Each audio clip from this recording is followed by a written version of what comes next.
It's gone final in Cincinnati, and I'm actually recording this video immediately after the game. So I'm not looking at any interviews or any talking points. I think I saw that the Greg Berhalter media address was going to be postponed, so I always enjoy listening to that because it's the head coach who had a really good day against Morocco. But the final score from Cincinnati, the United States 3, Morocco 0. For me, before the African Cup of Nations, I said Morocco was the best team in Africa. They didn't do so well. Senegal won it, and they beat the Egyptians. We're not at the World Cup. So I'd say Senegal right now is the best team in Africa. But I would put Morocco number 2. They didn't have Hakim Ziyech. They did have a star-studded group, include Achraf Hakimi, who we saw in this game. We'll talk about him here on the Soccer OG. Check out the Soccer OG podcast, where all podcasts are available. There is one fresh out of the oven that I did with Derek Ray. Derek is an incredible resource. We're very fortunate to have him. He really is an OG. He's more of an OG than I am, quite frankly, in this country. So check out the Soccer OG podcast with Derek Ray. Thursday, tomorrow, I will be joined by Christopher Sullivan, and we'll have a podcast recapping this game. So I will be relatively brief with my thoughts. And we can look for flaws, but when you beat arguably, let's call them the second best team in Africa, by 3 goals, don't look too much for the flaws. Sit back and enjoy it and feel really good about it, because there's a lot of positives here in this game. Oh, by the way, I forgot to say, like and subscribe. How could I forget that? I'm going to get a t-shirt going. Like and subscribe the videos. We need your support because we're going to keep it going over this international window. Let's quickly look at the starting 11, and I think that's part of the story here because, as Taylor Twellman reported on the game, he asked Greg Berhalter, and he said of the 26 players available, 26 players that he may call into the World Cup, and it could be 26, he said 19 have been stamped. So there's about 6-7 spots available for players to make the World Cup roster. But at this game, we're looking at guys that will start that opening game, which could be Ukraine. What an incredible moment for Ukraine. Let's stop and pause for Ukraine as they beat Scotland pretty good. And they will move on this weekend to take on Wales. And if they beat the Welsh, they'll be the Americans' first opponent, which is worst possible case scenario because the whole world will be pulling against the U.S. But even more so, I looked at that Ukrainian game, and they're very, very good. In fact, before this Morocco performance, I would have said Ukraine would be the favorite in that game. But I might change my tune because of what I saw. And Ukraine will play a little bit. Wales will bunker down. And that's my starting point, which we will get to, but I promised the starting 11. And we are getting close to figuring out who will be the starting 11 for that opening game. Here's how it looked. It was Matt Turner in goal. Obviously, we knew the story about Zach Steffen leaving for personal reasons. Anthony Robinson on the left. Aaron Long, Walker Zimmerman in the middle. Reggie Cannon right back. Yunus Musa, Tyler Adams, and the big story in the 11, Brendan Aronson, going to be used as a number 10, so to speak, a guy who can get vertical, according to Greg Berhalter. And that's a new wrinkle for this U.S. team. So we wanted to see how that would be implemented because Malik Tillman, who was also brought into the squad, is perhaps going to play a similar role. And he got in a little bit, which was great to see him get a sniff at this level. He got 25 minutes. Christian Pulisic, Jesus Ferreira, Timothy Weah, the front 3. Solid 11 that got the job done. And for me, you look at the 11, I think Matt Turner's going to be the goalie. His trajectory is much better. Zach Steffen, we know where it is at Man City. We'll see if he moves somewhere else. He didn't have a great run-in with the club. Turner's getting games at New England, and now he's going to pivot towards Arsenal and maybe compete for a starting job. But he even said it himself. This is a great opportunity to work on his game, to be a better passer out of the back, which he will learn at Arsenal. So all of that, it seems like Turner, who had a solid game. Not spectacular, but solid. Made some good saves. So what is the back 4 going to look like? Anthony Robinson is going to be the left back. Walker Zimmerman's probably in there. Serginho Dest, who's not there, probably is your right back. Tyler Adams in the middle of the midfield. So what have we got there? 1, 2, 3, 4, 5. That's where it stops, actually. Pulisic up front, 6. Is Tim Weah 7? Who would be the number 9? Does Brendan Aronson join the midfield? The way he played, he was the man of the match to me and many other folks. He was sensational. This was an experiment to play him in that position, but he made Greg Berhalter look really good the way he played in this game. Scoring a goal was in the 26th minute, involved in so much they did, going till really the bitter end. He was replaced in the 72nd minute by Weston McKennie. I would think, Yunus Musa played so well. Yunus Musa was really good, just direct running, and he looks like a much more mature player, even though he's just 19. I think you'd still think it's Adams, McKennie, Musa, but Brendan Aronson, does he come in for Weah, perhaps? Weah scored a goal, although it was a goal that probably shouldn't have been a goal. The goalkeeper should have done much better. He was very direct for me. I like Tim Weah, but Brendan Aronson is another level right now. No one's had a better 12 months than Brendan Aronson, going from the Philadelphia Union to Red Bull Salzburg for $7-8 million. Now he's moved to Leeds for $30 million. And then he plays like this. He's continuing to he may become our most important player the way he's going. Just keeps going. When you see players improve incrementally like this, it means they're getting it. So Brendan Aronson probably in that starting 11 somewhere. So we have like 7 or 8 of those spots locked in. The ones that remain, center forward. And we'll talk about that. Jesus Ferreira started. Haji Wright came in. Center back alongside Walker Zimmerman. Aaron Long started, played 90 minutes. And Cameron Carter-Vickers came in for Walker Zimmerman. Eric Palmer-Brown's going to get a look. And if Chris Richards is healthy, it'll be one of those guys. And then who comes into that midfield, really, right? Is it going to be the two? Who joins Adams and McKennie? It's a good problem to have. So let us start with the defensive end. And we'll quickly go through the game, but I think most of you saw it. Aronson scored in the 26th, Tim Weah in the 32nd. Haji Wright helped win the penalty, and Christian Pulisic let him take it. Great leadership moment for Christian Pulisic, knowing the significance for Haji Wright, who's worked so hard to get back onto this team, to take that penalty, which he stuck in the back of the net. It's all mental, right? Christian Pulisic was spectacular on the first goal, bringing the ball down from Walker Zimmerman. He does things that very few players can do. And I love the leadership qualities, and I love the fact that he called out the attendance in Cincinnati, which we'll get to here in a little bit. But Christian Pulisic right behind Brendan Aronson with a great game.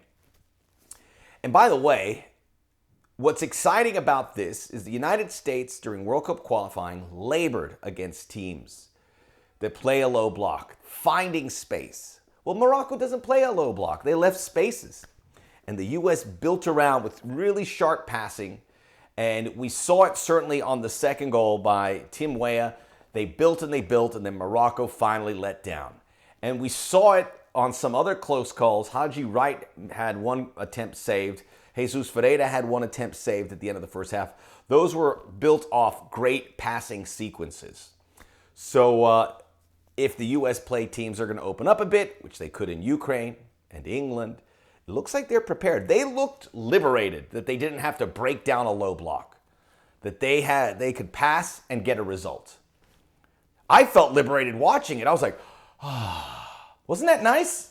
That was a proper game. I truly enjoyed that, especially the scoreline. So a lot of positives with regards to all of that. No one really was poor.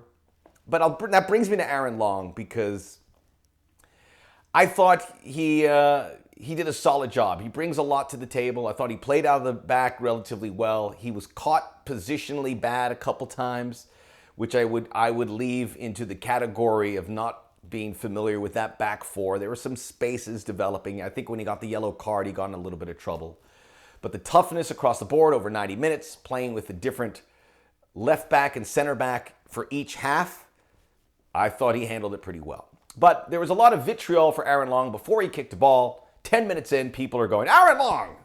Mind you, no goal was allowed, but Aaron Long is the worst player on the field. I defended him.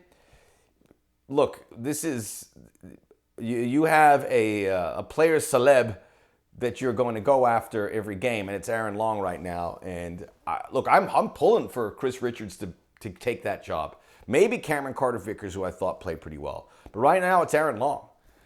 And he's going to play meaningful minutes in the World Cup based on what we're seeing there. So we can argue about it. And a game like this, we're going to pull around there. By the way, I didn't hear a disparaging word about Joe Scally. It wasn't a penalty, but he was late on that challenge. He got skinned by Hakimi. He won the ball back, but I thought that was a foul.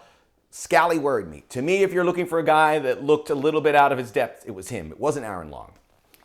And when the talking points 10 minutes in are going after him and only him, then it looks pretty transparent to me, all right?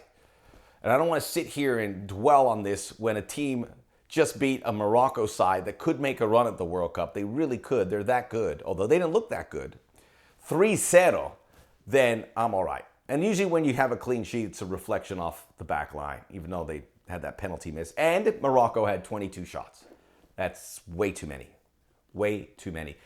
Many of them were not from the most menacing positions, but you don't want to be caught there. And there were some moments like that. So we don't know about the center back position. That is still to be won, but I would say Aaron Long has the inside track based on him getting 90 minutes here. Cameron Carter-Vickers, I think, is going to get the start against Uruguay. Eric Palmer-Brown's going to get minutes against Uruguay, and we'll see what they can do. And hopefully, for me, the number one choice to be alongside Walker Zimmerman is Chris Richards. Hopefully, he gets healthy. Striker. Jesus Ferreira could have really helped his cause if he put that chance away at the end of the first half. But to see the work that he did in this game and say that he did not provide a huge boost is naive. Clearly, Christian Pulisic and Tim Weah like to play with him. He makes space for others, as he did on the first two goals.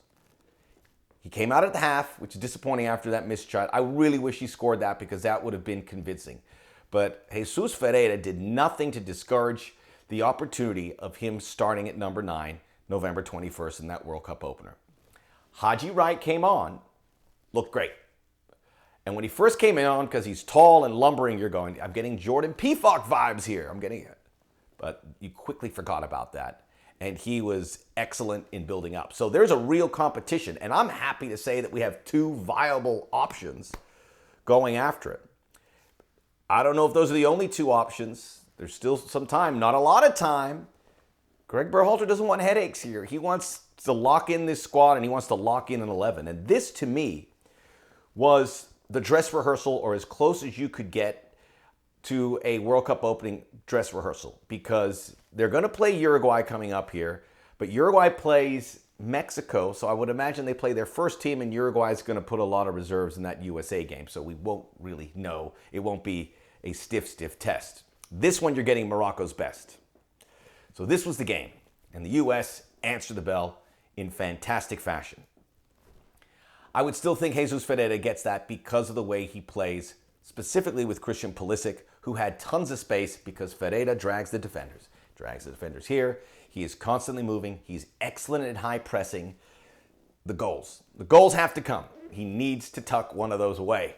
And I would imagine he'll come off the bench against Uruguay. Hopefully that happens there, and we'll see about the Nations League, which doesn't quite matter as much because you're playing two teams that are nowhere near the World Cup. All due respect to Grenada and El Salvador.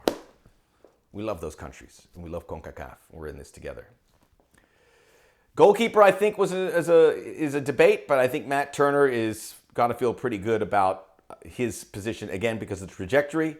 And there you have it. The midfield is a bigger problem now than it was 90 minutes because of the way Brendan Aronson played. You have to find a spot for Brendan Aronson in this 11. I think we all agree on that. He is remarkable, and it is clear when he gets to Leeds, it's going to get even better. So Weston McKennie got 18 minutes.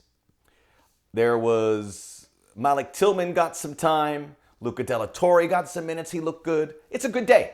It's a good day. So don't worry too much. We got to see what we will look like against a team that wants to play, and we played, and we beat them. I don't mean to say we. Quick thought about Christian Pulisic afterwards. Spoke with Jillian Sakovits. ESPN crew, I thought, did a really nice job with this game. I think they're the best at covering the U.S. men's national team. And she mentioned, must be nice to be back in Cincinnati, the place where you beat Mexico. And he looked around and goes, well, I'm a little disappointed by not seeing so many American fans here. I want to stop there because there was some stuff on Twitter, people going, Americans? as if he was saying, well, we only want Americans here. You know what he meant. You know what he meant. U.S. men's national team players, okay? There was a lot of Moroccan fans. You could hear it. We also need to work on the soundtrack for American fans. At one point, they sang Piano Man by Billy Joel. I almost had to mute the TV. We can't be like this. We gotta get cooler, guys. And I know we're cool. Let's show the world we're cool. We don't need Piano Man. Was that what they sang? So he was critical, and it brings up an interesting debate. We keep going in Cincinnati. It's a 26,000 seat stadium. There was less than 20,000 fans there. U.S. Soccer hell-bent on playing these games here to avoid traveling supporters. Well, that failed. So do we put limitations on where we go? Do we lower the ticket price? I heard the cheapest ticket was $70, which isn't terrible for a U.S. men's national team game. Probably should lower it a bit. A lot of work needs to be done for U.S. Soccer because people were excited about this game. Look, I was at the gym. Watching the first half. And look, I took this photo. Everyone was watching the game at the gym in Redondo, in El Segundo, mind you. El Segundo Bay Club. So people were into it. So why is it that we've got to do better getting fans there? And I'm glad Christian Pulisic brought it up. Let's fix that. Really happy with how Christian Pulisic took the leadership reins. The penalty to Haji Wright, to his guy, calling out U.S. soccer fans. It wasn't a shot at the fans, but there's something broke down why we don't have a full house for such an important game. Whether it's marketing, PR, price tickets, whatever, malaise in Cincinnati because they've already had a couple games. We got to get better on that. Pretty close, man, to where we locked up the spot. We'll come back here. We'll review the game against Uruguay over the weekend. Check out the Soccer OG podcast. We'll talk much more about this. Christopher Sullivan, my guest on Thursday. It's great to talk U.S. men's national team. Please leave a comment. I will respond. I love having conversations with you guys, and it's a good day. Let's keep it going. Enjoy it. Have a frosty beverage. You deserved it.